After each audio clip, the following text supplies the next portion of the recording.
Good morning, everyone. My name is Lane Scher, and I am a program director at AAAS with the IC division. It is so lovely to have you all here this morning. For those of you coming, can I get a little hand raise? Who's here from the West Coast? Let's give you a round of applause. This is very early. We have plenty of coffee to make it through all of the programming today, and so please avail yourself to caffeine if that is something that you enjoy. But to wake you up this morning, we're going to have an electric conversation with Dr. Kecia Thomas, who is an industrial organizational psychologist, diversity scientist, and dean of the College of Arts and Sciences at the University of Alabama, Birmingham, and professor emeritus at the University of Georgia.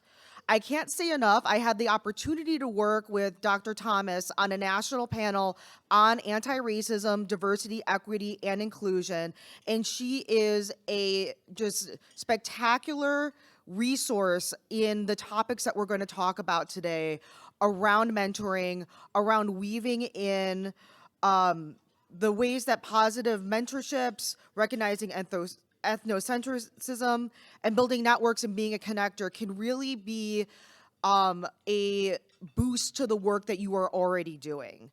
Dr. Thomas has been fortunate to be a consultant and a subject matter expert to a variety of national organizations, including the Carnegie Institute of Science, Amazon, Capital One, Pepsi, AAAS, so we appreciate your service, and also the White House Office of Science and Technology. And so without further ado, I would like to invite Dr. Thomas to the stage.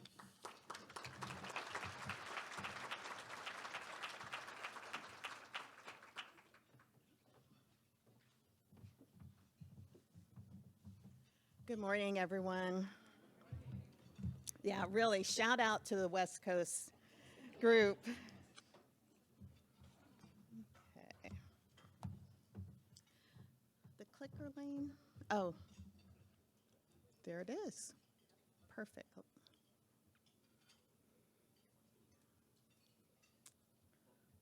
So my talk today is around mentoring across differences.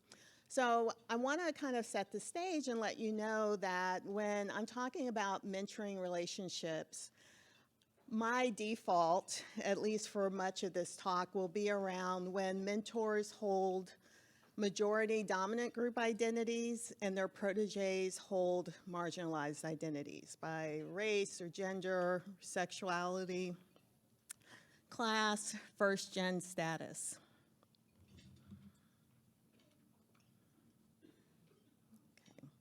So I want to start with a non-higher ed story. When I was in 4th grade, living in Newark, New Jersey with my parents, I existed in a totally black environment. You know, my Catholic school, all my peers, some of my teachers, but our mayor, our police chief, you know, the environment was shaped by the black community. But in 4th grade, my parents and I picked up and we moved to Scotch Plains, New Jersey. Now, Scotch Plains at that time, and we're talking about the 1970s, was a first, second generation Italian, Irish immigrant community. There were slight differences in language and slang, and you know, I knew it was going to be a big move. So first day of 4th grade.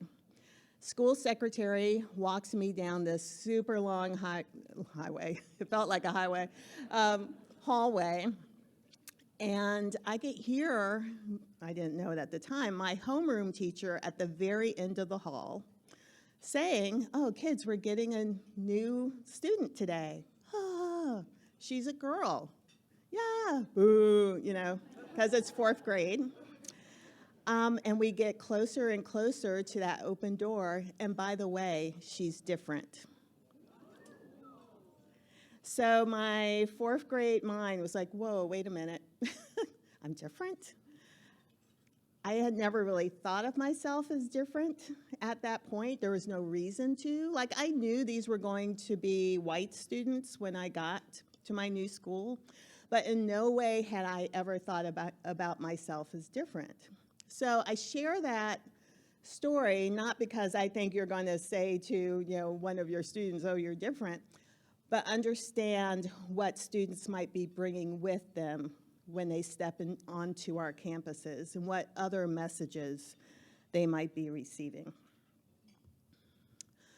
So when I was developing as an undergrad and graduate student and a very young faculty member in the 1990s, there wasn't really much attention paid to mentoring. I'm glad that that is very different today. And so we kind of implicitly thought about mentoring as the ways in which this senior person kind of pours into a junior person, right? They share their knowledge, their skills, perhaps their network, and we focused on mentoring as an opportunity to increase retention, create opportunity for novel experiences. The literature at that time focused on mentoring as providing two functions. An instrumental function, which is really around being able to connect the dots. Like if you engage in X, you're going to get Y. If you want job Z, you need to do X and Y before you get there. But there's also attention paid to the social aspects of mentoring, be it the way in which mentors can provide support, as well as, I think, being a cheerleader, and support our students or our protégés' resilience. There's also been, especially at that time, a lot of discussion around, well, what type of mentoring program or project is most successful? And the literature has borne over and over again that informal mentoring relationships are better than formal mentoring relationships. Now, sometimes formal mentoring relationships, are just the status quo. We can't help but try to design a formal program that's going to pair our students with mentors in order for them to, again, be retained or make it through their program. But there are some conditions that we can consider to bring the productive aspects of informal mentoring into our formal mentoring program. So, for example, you can create opportunities rather than matching one person to a mentor, to create opportunities where students and faculty get to know each other and can gravitate to form a mentoring relationship. You can also think about the ways in which mentors might support a group of students in a cohort or even across cohorts so that there's an opportunity for peer mentoring and support. But ultimately, not the status quo, but the gold standard around mentoring today is that we need to support our students in developing a constellation of mentors, a diverse set of mentors, because not one person can fulfill all of their mentoring needs. In more modern kind of mentoring research, we understand that mentoring can occur on a continuum. Dysfunctional mentoring is often something in which the relationship is characterized by distrust, perhaps envy, gatekeeping, inequities in the support that some students are provided compared to others. More optimal mentoring relationships, again, provide those instrumental functions and psychosocial functions, but they also provide relational functions of mentoring. And what I mean by that is that mentoring relationship can be transformative for both the student as well as the protege. It's a relationship in which each party feels accepted to the extent that they feel empowered to engage in risk-taking, perhaps in their scholarship or research, but perhaps also in their careers. And that's something that perhaps we haven't investigated as much. More modern mentoring research also, I think, reinforces the benefits of mentoring for the mentor and not solely for the protege. So mentors, reap the benefits of mentoring through kind of upward or reverse mentoring, where the protege provides us with greater insight about generational, racial, age, generational experiences that perhaps we don't have access to. And ultimately, they expand our cultural competence if we are open to it. Another mentor benefit might be promotion potential. If you have a history of effectively mentoring a diversity of students, that might be a signal that perhaps you have an opportunity to mentor faculty or department chairs. And ultimately, mentoring helps us to expand our networks through the relationships that our proteges develop. Peer mentoring is another important aspect of the current mentoring relationship. But as mentors, we have the responsibility of making sure those peer networks, our lab experience, is one of psychological safety. And that's an area I think, as I support faculty and chairs, we are not always as aggressive about. Because we don't want to kind of engage in peer relationships or monitoring, but it's important for us to kind of hold that standard. When I think about diverse mentoring relationships, right, where the mentor is someone who holds a majority dominant status and the protege is someone with a marginalized identity. Again, there's great opportunity to expand one's worldview, as well as kind of access, again, to the potential for instrumental psychosocial and relational support. But also expanding the diversity of role models for all young scientists, right, regardless of their own individual identities. It's an opportunity for, again, us to get and receive the firsthand experiences of our students, which may differ dramatically from our own. And it's an opportunity for ally development. I think about the ways in which my former students came to appreciate the experiences of their peers as well as my own, simply by developing those relationships. Especially, thinking of myself as a graduate student mentor, I had students from rural, urban areas across different racial identities, experiences connected to wealth. And they, graduate school then for them became an opportunity to learn about the lives of people different from themselves and who had very different stories. And it, I think, became a way for them to kind of test the stereotypes perhaps that they had developed from. But the last benefit is something that most time we don't talk about, and that's the financial benefit. So I want to share a little about a study done by colleagues George Dreher and Taylor Cox in the late 90s. It's been replicated by an organization called PayScale in 2019. So basically, the Dreher and Cox study was a follow-up study of MBA graduates 10 years post-graduation. And they were interested, like, of these graduates, who had a mentor, who didn't, who was their mentor, and how had their lives differed as proteges. And so what they found, and this probably isn't a surprise, is that graduates who were white or Asian and those who were male were more likely to have mentors than other MBA graduates.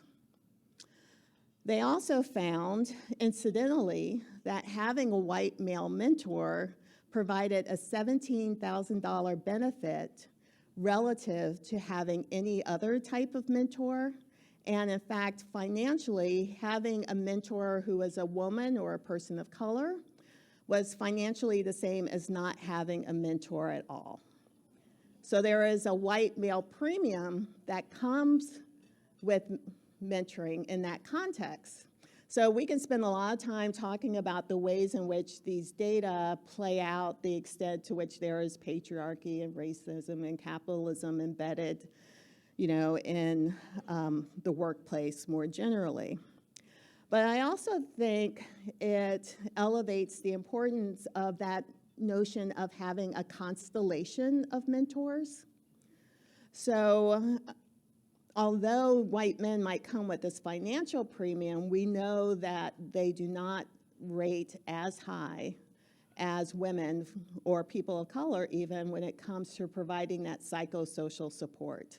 And not being able to do that really kind of eliminates the opportunity to get to a relational function of mentoring. So we want our students to have a broad array of mentors, and it's our responsibility to make sure that that happens.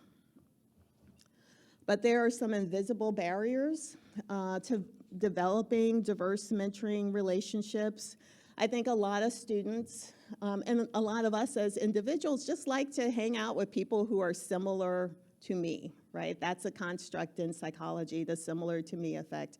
We perceive that people who are similar to us are better, nicer, more trustworthy. That becomes a form of consensual validation. And so many of our students might desire to be with someone who at least physically appears to be like us, but we know that there are not enough mentors and there's not enough diversity of mentors for that to ever happen. A second barrier to, I think, diverse mentoring relationships is the payback potential. So mentors, are well-meaning, good-intentioned people, but they're also looking for students who are going to succeed, who are going to perform well. And so that may create barriers to mentoring relationships that are diverse. And if I were a student, now that I know what I know, I actually have 2 kids who are in graduate school at Iowa and Michigan, and if I were to counsel them today, I would say, well, okay, you know who your faculty are. What is their history of mentoring across differences? Are there faculty who seem to have, particularly high level of cultural competence? That is, do they have the ability to understand and communicate and work effectively across differences? Do they just have a sense of awareness, knowledge, and are they open to the diversity of experiences that we all hold? To what extent are these potential mentors ethnocentric? And what I mean by that, can they step out of their own cultural frame of reference?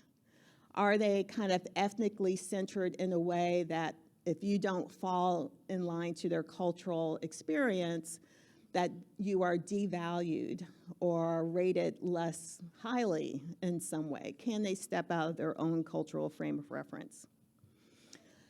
How are they in regards to identity development? So the counseling psychology literature, again, for generations has demonstrated when you hold a minority identity, you tend to be higher in your identity of development than if you hold a dominant group identity. And so as a minority woman, I've given thought to what does my race mean for me?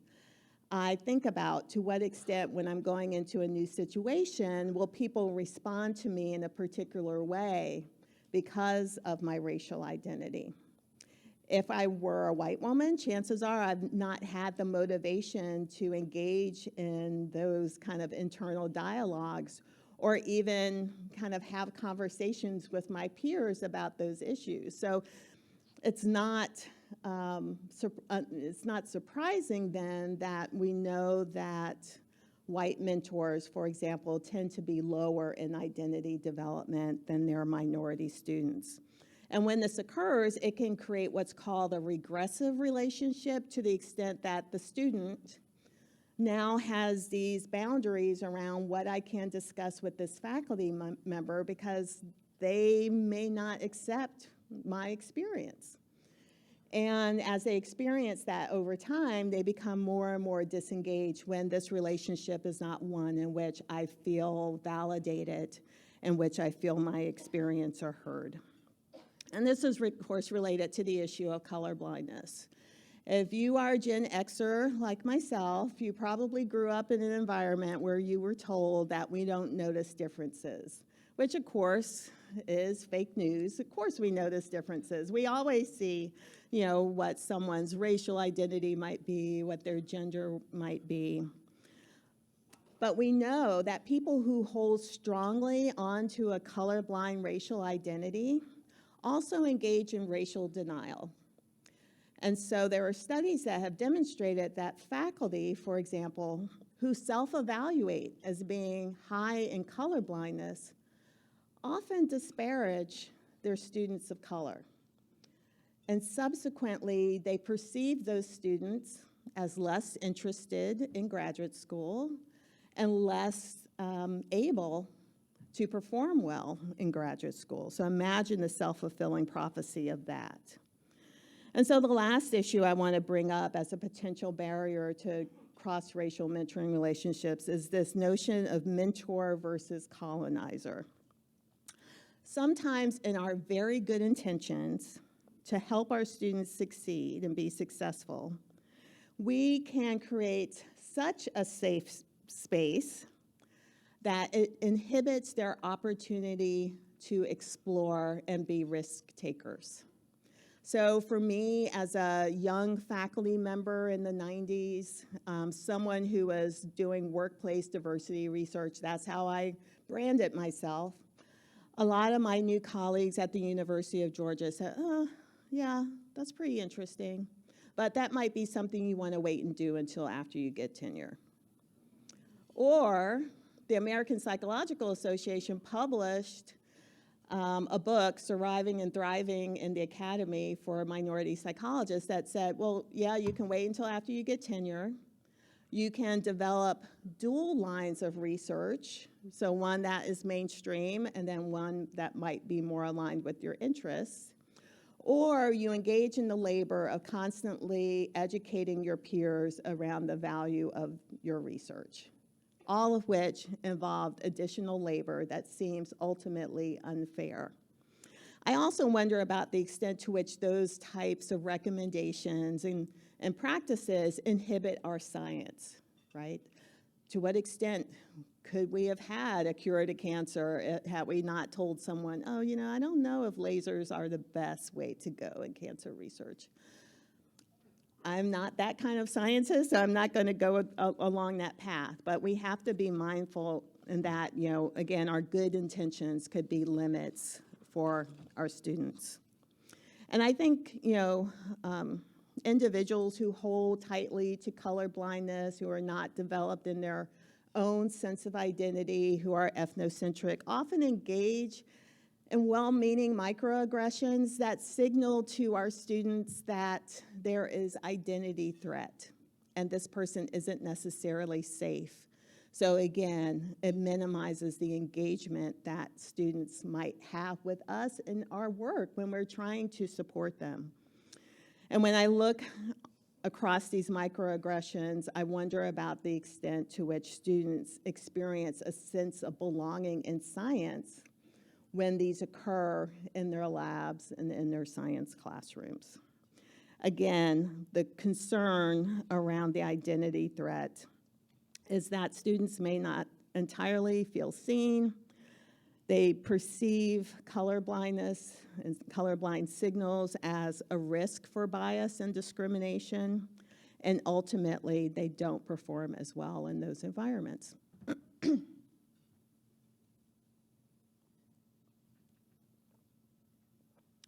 So I've talked about all the barriers, visible and invisible. Let's talk about what we can do instead and how we can be more productive in diverse mentoring relationships. So I want to do this by sharing a couple of personal stories. So this is me and my undergraduate advisor, Dr. Jeannie Gerdes. This picture was taken about a year ago when I returned to Bucknell as a new trustee. So as I mentioned, Jeannie was not only a faculty member, she was my advisor. And my story around Bucknell is that when I applied there, I applied with the goal of earning a PhD in IO psychology. As a first-gen student, I did not have a lot of people I could rely upon to help me kind of connect the dots of what I needed to do to get to where I wanted to go. And I found some report, maybe it's U.S. News World Report, that said that Bucknell majors who aspired to graduate school 90% of the time got into graduate programs after graduation. And psychology was particularly high, this was 1984, in doing that. So I went with the goal of earning a PhD in psychology, which meant I was a psychology and Spanish major. So my first semester, reality. I got 4 C's. You only took 4 classes at a time. I mean, I was devastated. And I thought, that's it. I'm going to go back to New Jersey and sell insurance. I'm going to be in somebody's bank. I don't know. But I totally gave up my goal. And ultimately, maybe a semester or 2 later, I was in Jeannie's class. And she was teaching social psychology. And I loved it. I mean, I would rather stay home on a Friday night and read that social psych textbook than go out to the frat parties, which was not too hard of a decision.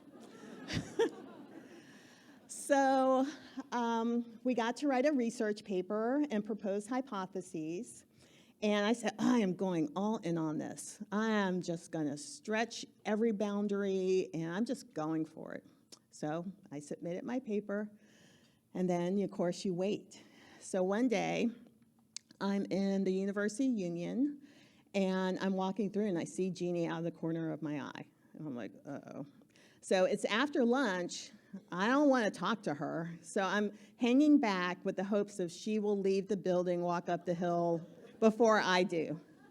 But somehow she catches me. And I'm like, oh, God. She goes, Kecia, I want to talk to you about your paper. I read it last night. I'm like, oh, God. Here, I'm waiting.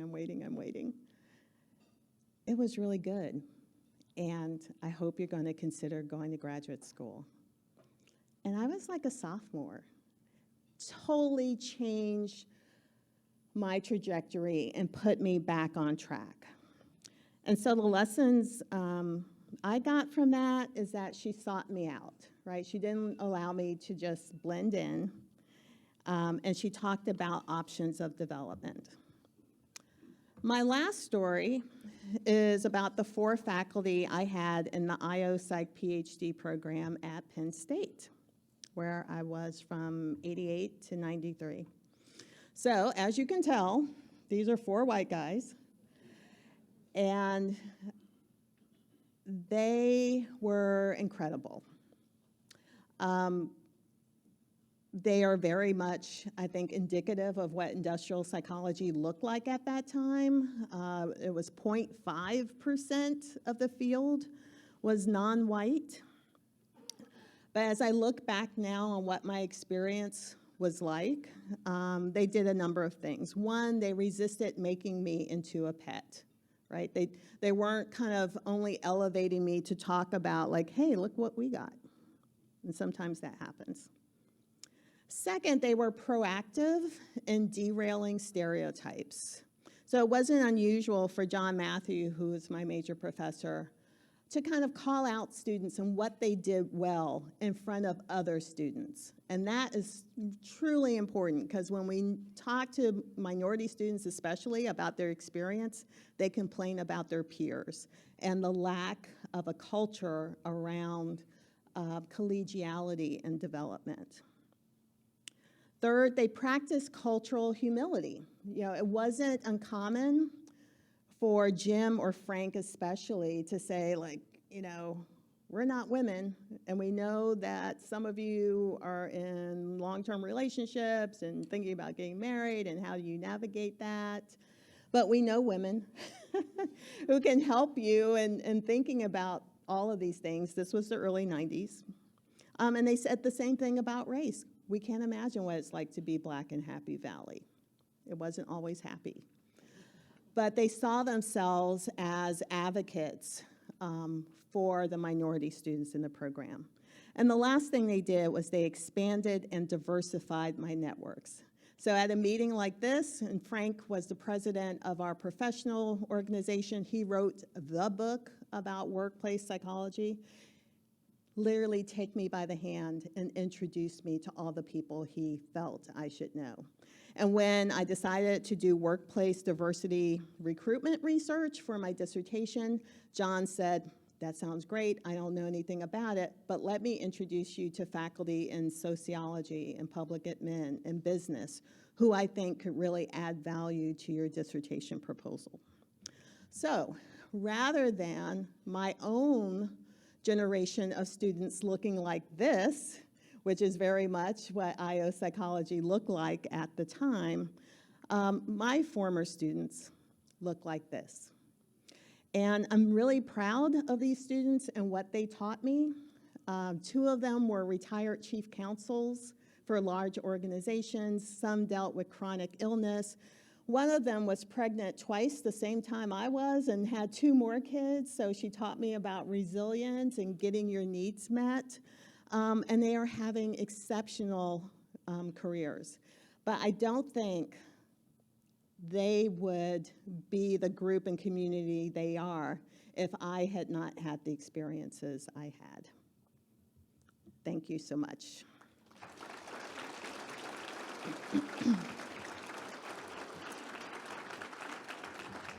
And the QR code actually goes to the references of all the literature I discussed during the talk.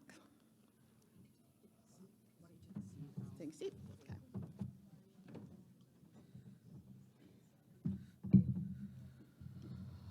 Okay. Now we'd like to open it up to Q&A. We have some mics set up around the room, so if you could please use one of the mics to ask your questions.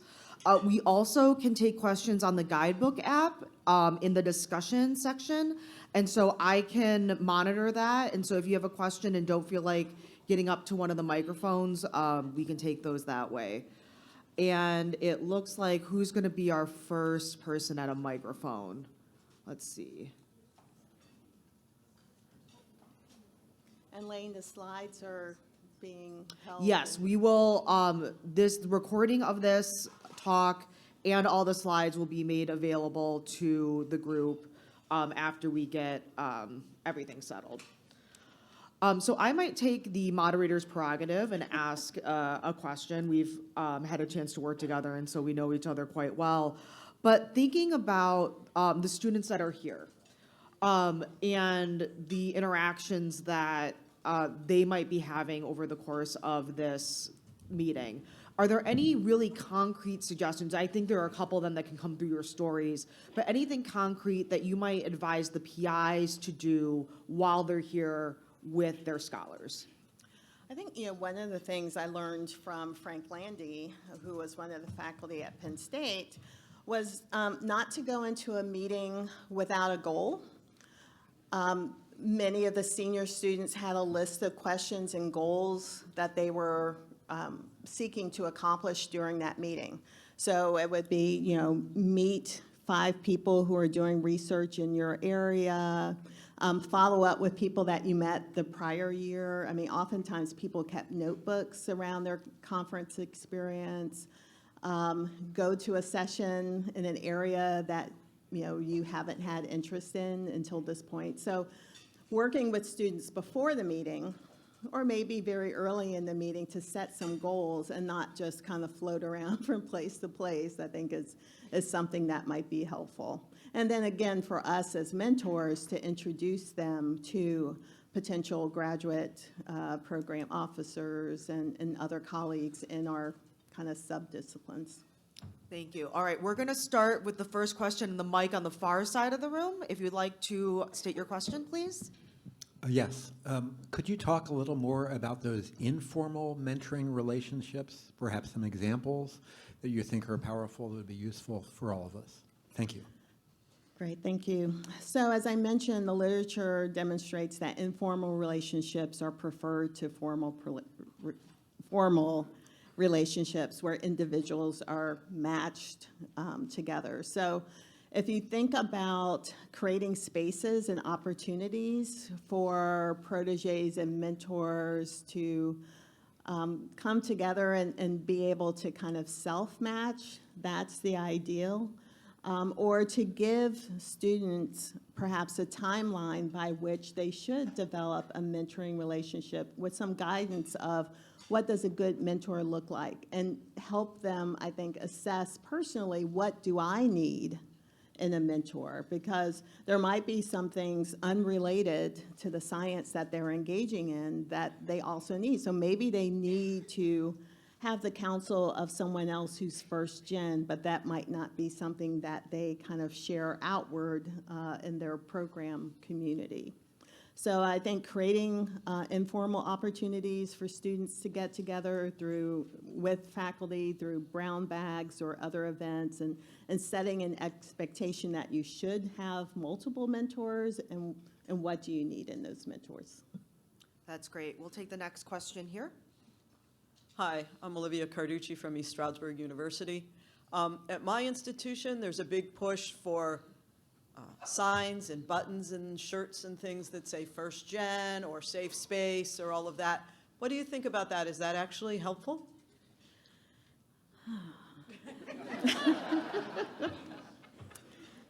I mean, I think at best they're neutral. You know, it's kind of like saying on a recruitment ad, we're an affirmative action EOO employer. They can be harmful, however, when behavior doesn't match the signal that you're trying to promote. And so I think students can quickly become negative and cynical when, you know, there's not a behavioral match to the message that's being disseminated. I remember my daughter and I went to Iowa City to visit my son, and we were walking around, and there's all these murals of women of color around Iowa City. And I was like, wow, and you know, the eye rolling that occurred by these, you know, Gen Z kids, like, okay, this does not represent Iowa City at all, if you've ever been there. It's about what you might expect. So the fact that they have all this, you know, celebration of women of color does not align with the actual community. Perhaps it's aspirational, I don't know, but there seems to be a better way of doing that. Thank you. Thank you. Hi, Dave Hunter from Western Illinois University. Just hold that up. There. Okay.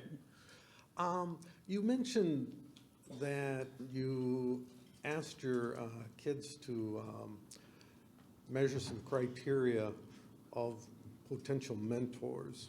And I was wondering, other than social networks, where do they get that information about you know, how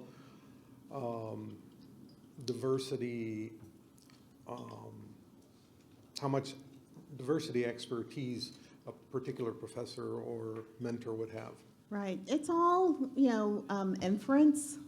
I think it's through personal experience with the faculty, also sharing of critical incidents among their peers. It's senior students sharing stories with junior students about Professor so-and-so versus so-and-so.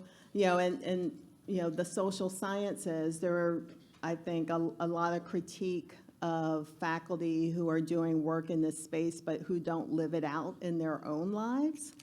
So again, when there is that mismatch, I think, you know, students are somewhat warned.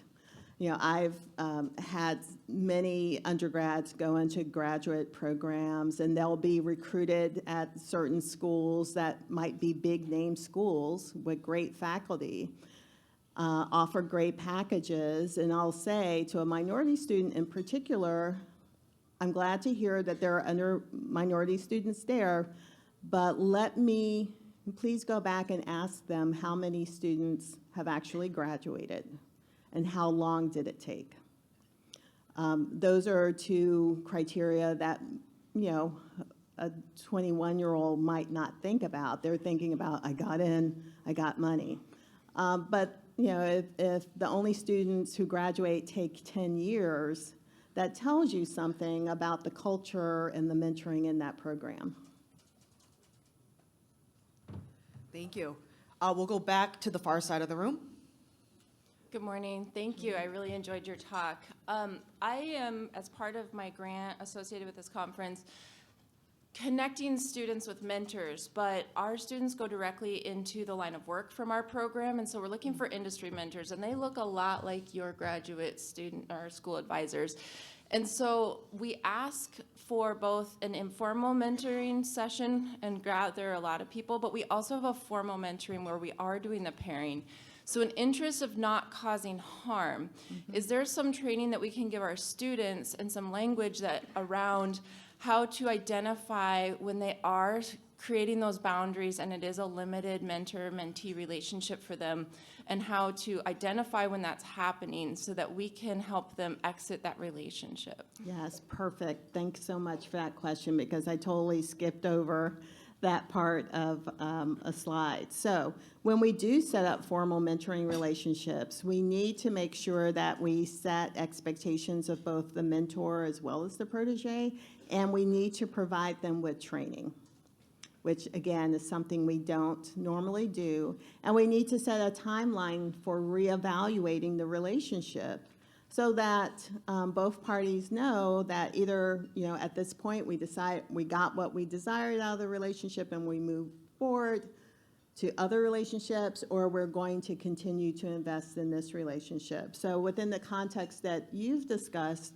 I would say for this pool of potential mentors, it would be incredibly important to provide them with training about who are our students, where do they come from, what is their experiences, how has the student experience changed from the generation that perhaps these potential mentors experienced and came through? What are kind of the industry standards around language, using pronouns to introduce yourself, are things that they may not necessarily have experience with.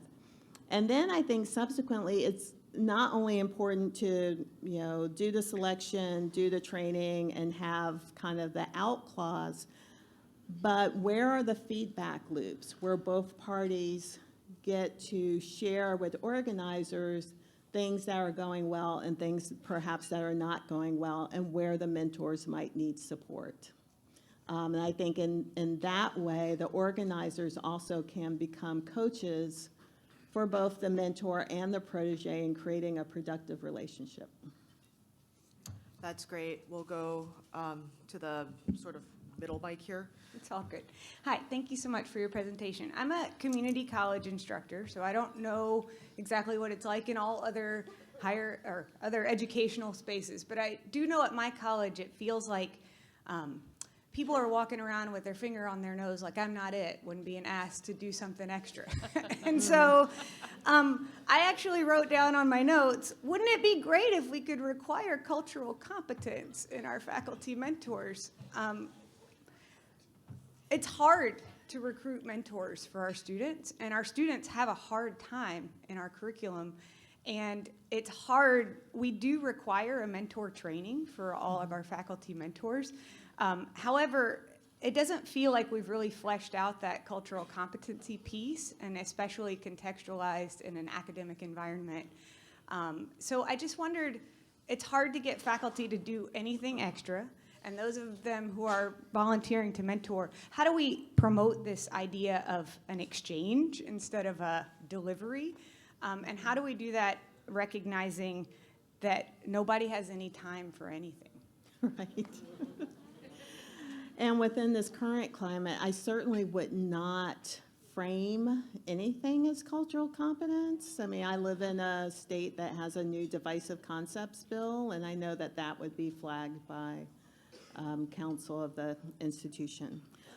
So when, I talk about my work, I realize that so much of the DEI space has become performative. And if we could take a step back and think about, we just want students to get great experiences regardless of who they are or where they are, it helps us think about perhaps that mentor training, that faculty development differently. So how can I prepare you to do all aspects of your job well? So I certainly wouldn't use those labels, but I would, perhaps, you'll go through the readings and decide, oh, these are a couple of conversations that the mentors perhaps might have with each other, especially if they are a diverse group, that can just better sensitize them to the experiences that students might be having. Yeah, I'd be happy to talk further if you want to find me. Great. Would you like to ask the next question? Yeah. Jenny Holte from University of St. Thomas. And my question is, I have a black female engineering student who's, one and only in her graduating class. And I spent a lot of time thinking about finding an appropriate mentor for her.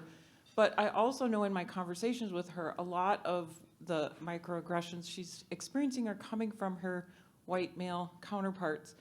And I'm wondering what thoughts you have on influencing them. And if I have somehow create some informal mentorship for them from someone who is in her affinity group, and if you've had any success with that. I think that's a great idea. I think having all students be exposed to a diversity of faculty in your area and kind of derail that default that engineers are white men seems really important. And have people who can speak to what the minority experience is like in engineering. So I worked quite a bit with the Edify group, Ebony McGee, who was at Vanderbilt, now is at Johns Hopkins, does a lot of work around this space. And one of the things, one of the grants that she had involved pairing a social scientist with an engineering faculty to coach groups of graduate students and postdocs who were students of color. So I think in this context, it's, would be wise for you to reach out to groups like NSBE to identify people in your community who might be available to become a part of the rotation of speakers in your program, but also to find ways of supporting her for having a more diverse constellation of mentors. I think the other thing we do that might fall in the colonizing mentor space is that we tell our students, you only have so much time, your time needs to be solely spent in the lab. I've heard people who I highly respect say, you are tied to the bench. I think in the case of some of our marginalized students, they also need time to connect with affinity groups on campus. And, oftentimes my peers as faculty have not thought of that as productive because they didn't see it as adding value to that student's research, but it's adding value to their persistence. And they need a place where they can engage in some reality testing. This happened to me, has this happened to you? Am I the only one? Especially because we know that so many minority scientists are one to a department. For those of us who might forget, NSBE is... Oh, sorry. National Society of Black Engineers. Great. Yeah. We'll take a question from the far side. Thank you so much for this. E.C. Klein from University of Washington, Tacoma. I wanted to ask about, so first of all, to kind of frame this, in my experience, it's really easy to mentor students who are thriving, and it can be very challenging to mentor students who are not thriving. And there is a tendency to kind of shut down and withdraw that I see a lot of times. And so I've been really thinking a lot about where that comes from. And I appreciate how your presentation really connects to that. But one group that I've been thinking a lot about is students that are neurodiverse or have invisible disabilities. And in particular, a lot of our students have sort of, clinical levels of anxiety. And so I've been thinking a lot in the context of mentoring about how we best support those students. And what I often see, faculty do is is kind of really lean into it and try, kind of this desperate clinging to the student, like, talk to me, what's going on, And I'm wondering how much has been thought about like low demand mentoring or having less pressure in the relationship, because I think that pressure sometimes can be harmful for students that are dealing with a lot of anxiety or have other kind of sensitive nervous systems. Right, Thank thank you. you for that. And those students just, disappear. Yeah. And the message I think that we immediately interpret is that they don't care, they're not engaged. This has been a waste of time accepting a student, when actually they are so kind of overloaded that they can't kind of move forward. So, I think it's wise to kind of bring in resources from your campus, the campus care team, and also provide students with options. I mean, even the option to take a leave of absence, which I think is available on most campuses, if not all. I usually, for some reason, the Department of Biology always asks me to speak to the new group of graduate students at the beginning of the year.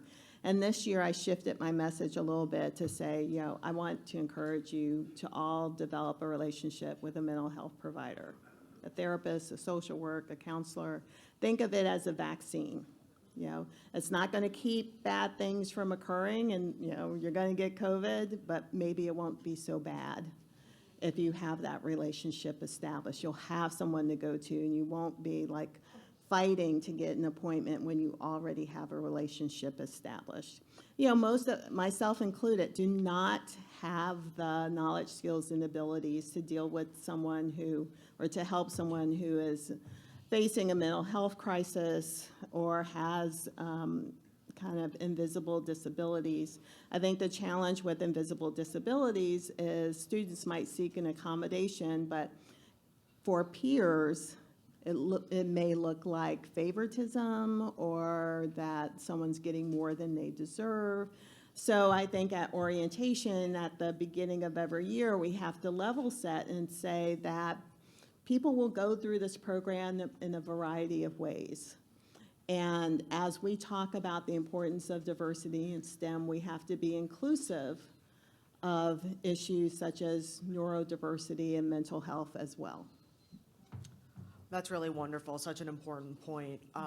We'd like to invite the next question.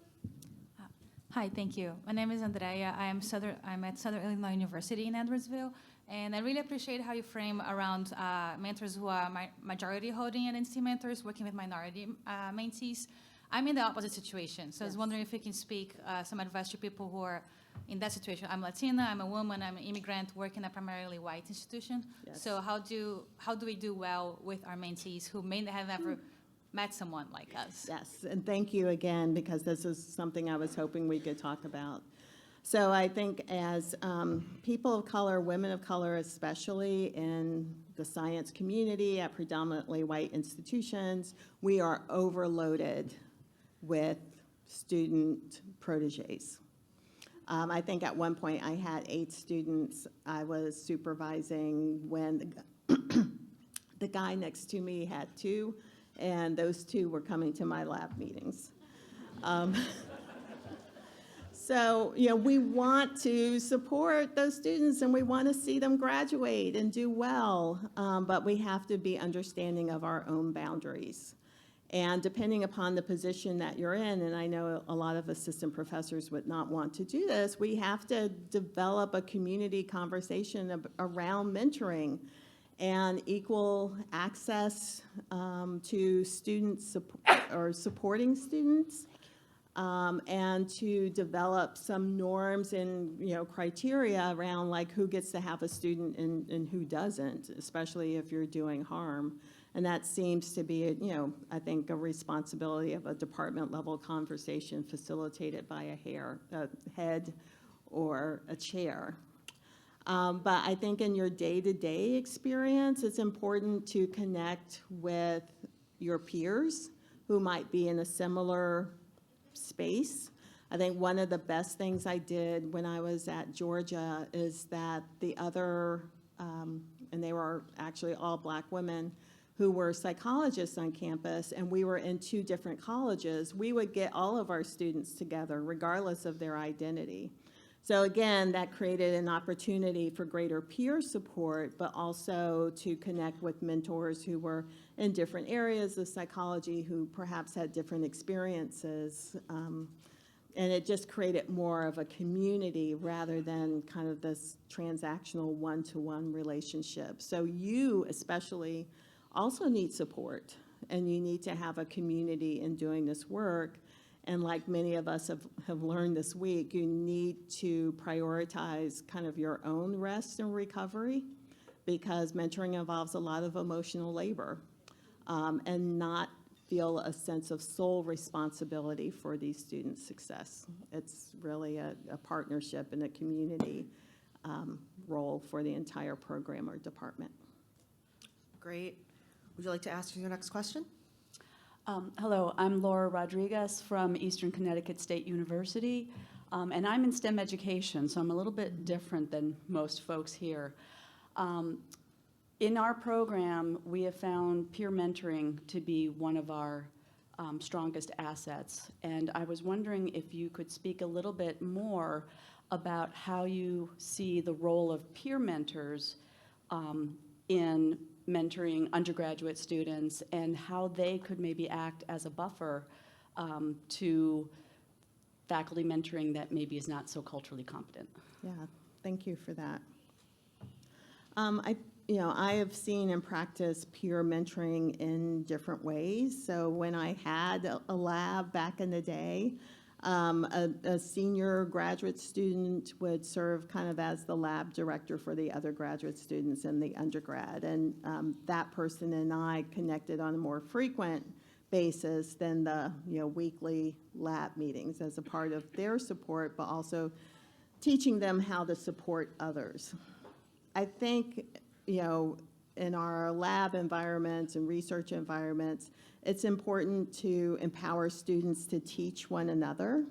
So there's this research in social psychology around jigsawing. When you have a diverse group, in order for the group to perform well together, the contact within the group needs to be supported and valued. They need to be working towards a common goal. They need to have equal status in that group. And one of the ways I think we create a rich environment for peer mentoring is to kind of recognize the unique experiences, knowledge, and skills of each of those students so that they become, perhaps coaches or specialists for one another within that kind of peer mentoring space.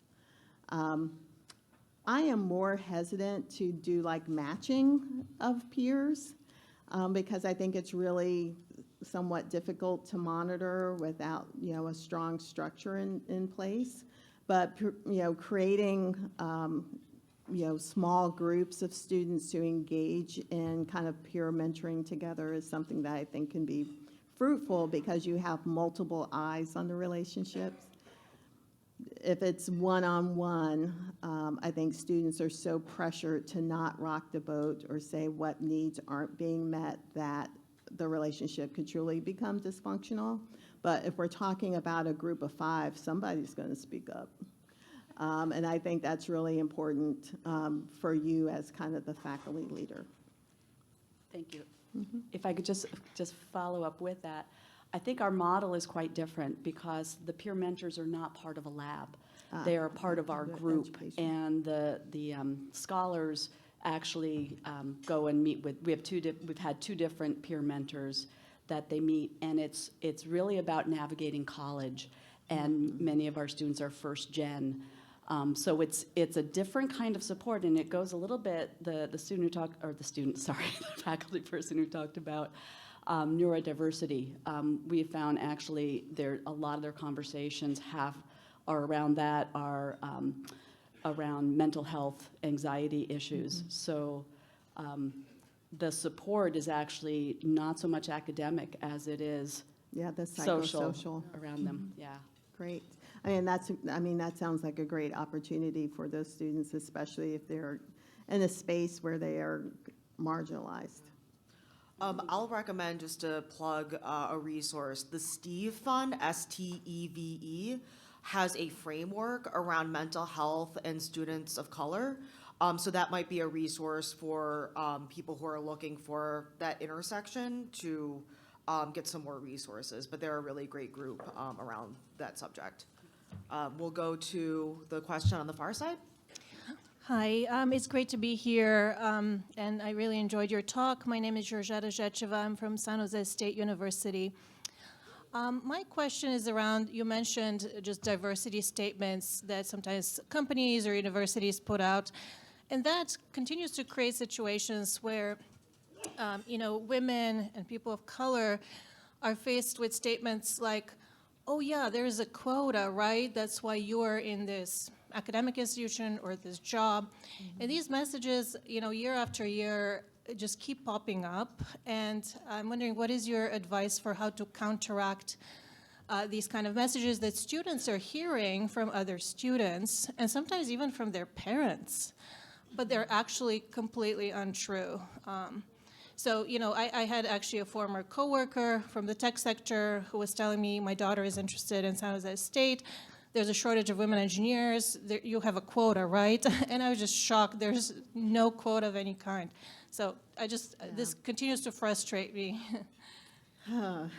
Yeah, I mean, there is so much misinformation, and it's so surprising given our level of access, how, these stereotypes and myths just persist.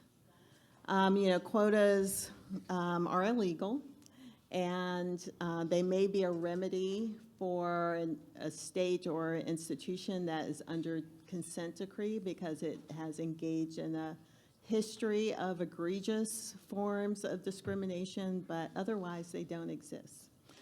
I have to tell you the story. So the summer that I made the transition from the University of Georgia to UAB was 2020. Not a good time. And I was home in Athens, Georgia, trying to get to know my new team. And I was talking to an associate dean who was very well regarded on campus and very successful in neuroscience. And I was trying to get a sense of where the faculty hiring needs were in the college. And this is not a person of color, said to me, well, if I were you, I would, begin in African American studies because we all know it's easier for Black people to get jobs in the academy than other groups. And I was like, really? I'm like, so tell me how many Black people are in the Department of Psychology?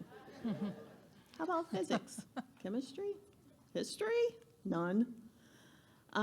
So I think it's important for us to have at least some level of access to the data to say, I don't understand, how did you come to that conclusion? Or, for students especially to ask, like in your experience, how many, female faculty have you had? How many faculty of color have you had? Because they, perpetuate these sorts of, ideas without even thinking about it in relation to their own experience, which is kind of incredible to believe. I wish I had some motivating message. I don't, but I think the best, strategy is try to counteract that with information, understanding that some people will, try to discount that data as well. Thank you. Mm-hmm. Hi, good morning. Tom Forgatch, Fresno State. I'd like to circle back to your comments about taking risks in all of our research endeavors. The best projects are fraught, right, with all kinds of pitfalls and taking risks. And yet, almost all the funding protocols discourage you from trying to go super wild, right? Or the reviewers will take a look at it, oh, that's just not feasible, next, right? And so I'm asking for maybe a couple of ideas of how to, or if, we should try to come up with ideas and projects where the faculty and the student, and I'm thinking primarily undergraduates here, actually share the same level of risk So it's not all on the student. Well, if it doesn't work, you don't have a project. I don't care. I got tenure. And if that's a good idea or not. Yeah, and this is a little difficult to answer since I'm, in one discipline and not the million others that are represented here. I do wonder if there are opportunities for us as faculty of sharing existing data with students in a way that allows them to kind of analyze and investigate questions in a way that may not be upfront for us personally. I don't know where you went. So that, that becomes a safe opportunity for their risk-taking. And, what are the criteria by which we are evaluating like a undergraduate thesis or a master's thesis? It seems to be like there needs to be a certain amount of learning that's documented as well as kind of the product of your hypotheses test. So maybe, part of a cultural shift is that, we include that as a part of the standard of what, those documents look like after they are completed. When I talked about the colonizing mentor construct, it was really about keeping students kind of in line to the status quo and the conventions of our discipline without fully understanding that their frame of reference might be different. And those differences may be the thing that our disciplines need in order to push forward to be more creative or innovative in ways that we can't even imagine. So I think in those cases, many faculty have asked me, well, but I want the student to get a job, or I want them to be able to get tenure or get into that graduate program. I think we empower our students with the information of historically, this is what things have looked like. And these are the questions and concerns that people have expressed. I will support you in whatever way you want to go, but I think it's important that you understand the lay of the land and, before you make a decision about how you're pursuing, this question that you're interested in. Great, and we'll take the last two questions. We'll start here. Hi, Ricky Castles, East Carolina University. My background is electrical and computer engineering, and so when I think about the faculty at the institution I attended 25 years ago, it looked a lot like the picture you had up there, and sadly, years later, about 25 years later, it's not much different, perhaps more Asian, but certainly not more female. And where I work, all our faculty affiliated with electrical and computer engineering are white or Asian males, and so I know many of us would love to see more women be successful, but right now we're looking at about maybe 5% of our electrical and computer engineering students are female. How can we, as faculty who really want women to participate more, put out that welcome mat without it being patronizing or tokenizing? Yes, thank you for that. That's a great question. So I think, as Lane mentioned, I began my career as a recruitment researcher. And since I've been dean at UAB, each cohort of faculty has been about 40% underrepresented. And so I've been able to hire Black and Latina faculty in areas like forensic science, physics, biology, as well as the social sciences and humanities. There's a whole science around recruitment. How we write our ads, where we place our ads, but also like the critical importance of someone at the dean's office asking for a strategy for how are you going to diversify the pool. Certifying that strategy, but then subsequently seeing the data, like you really talk to these people, you really posted on these listservs, you really use these Twitter handles, before they are given the finances to bring finalists in. I think the other thing that we've done is just kind of mainstream the message around diversity in every capacity.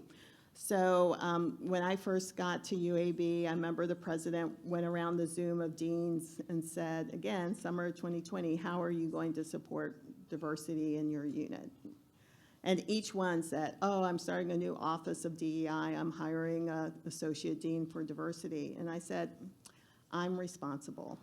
There's not going to be an associate dean without power, authority, or resources to try and kind of revolutionize this college. We have to change the structures of how we engage in our work in order to accomplish that goal. It's not about events and parties and taglines. It's about truly doing things differently in a way that is inclusive. So if you email me, I will send you, actually, if you go to the University of Georgia, Franklin College of Arts and Sciences, there's a faculty recruitment toolkit that I developed. I think they still have it on the website. That might be the easiest way.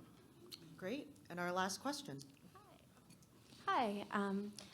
I really enjoyed your talk. I'm Jenny Bowers from University of Maryland, Baltimore County, and we are in the Center for Women in Technology. And we are incredibly fortunate to have a very diverse faculty and student and cultural diversity in our university. But the more I learn, the more I feel like I need to learn. There's so much more, like, oh, that really, oh, but wait. And when you talked about, we actually have a very big focus on DEI, and I'm really proud of that, but I feel like there's always more things that need to be learned. And when you said things become somewhat performative, I can see that even in the best intentions, you know, and do you have a source, like resources besides, say, your papers, and of course now the University of Georgia Faculty Recruitment Toolkit, which I will Franklin definitely look College. into. Franklin Yeah. College, okay. Do you have like a list of resources besides your papers and the toolkit that we can just go to that you think is really valuable and up to date? Resources focused on DEI and like you were saying, making sure that our students are getting the supports they need, but also not being aware of like microaggressions, being aware of support in a supportive way, right? With like that's a big ask. Yeah. Yeah, if you email me, Okay. I'll think about a little bit more and see if there's something that exists that would be a good starting point. Thank you. Could we give one more round of applause for Dr. Thomas?